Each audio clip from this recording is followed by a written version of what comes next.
यहाँ तक हम लोगों ने cell wall and cell membrane को डिटेल में स्टडी किया। अब हम उसके बाद उसके इंटरनल स्ट्रक्चर्स यानी कि साइटोप्लाज्म को डिटेल में स्टडी करते हैं। अगर डेफिनेशन की बात की जाए तो साइटोप्लाज्म पर सारे रीजन को कंसीडर किया जाता है जो कि न्यूक्लियर मेम्ब्रेन से लेकर प्लाज्मा मेम्ब्रेन के दरमियान हो, यानी जेल लाइक लिक्विड।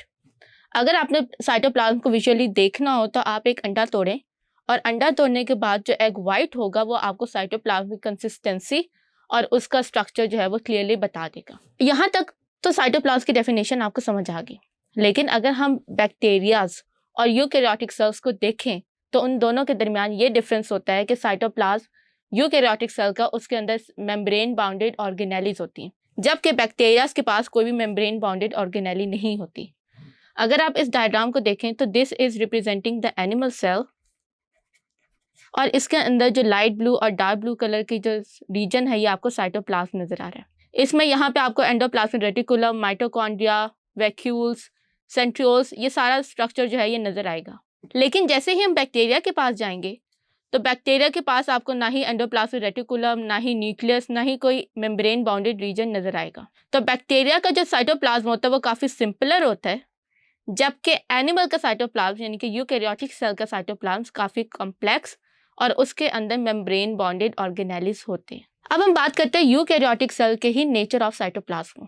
क्योंकि साइटोप्लाज्म जेल लाइक लिक्विड है तो उसमें 90% वाटर होता है।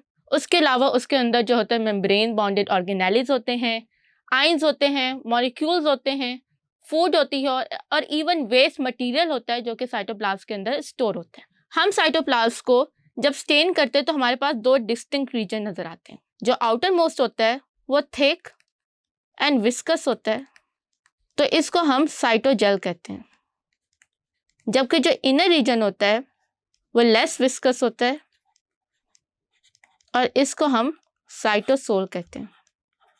साइटोजेल और साइटोसोल के दरमियान में साइटोप्लाज्मिक मूवमेंट होती है और इस मूवमेंट को हम साइक्लोसिस कहते हैं।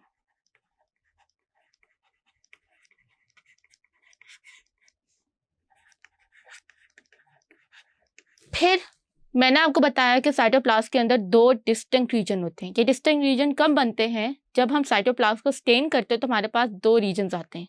जो डार्कर रीजन होता है उसको हम साइटोजेल कहते हैं।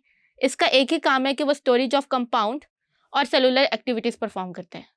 जबकि साइटोसोल जो होता है ये आपके एंडोप्लाज्मिक रेटिकुलम और वो दूसरी चीज़ों के साथ कंसिस्ट होता है और उसके अंदर प्रोटीन सिंथेसिस, ग्लाइकोलाइसिस और ग्लाइकोजेनेसिस जैसे फंक्शंस जो होते हैं वो परफॉर्म होते हैं।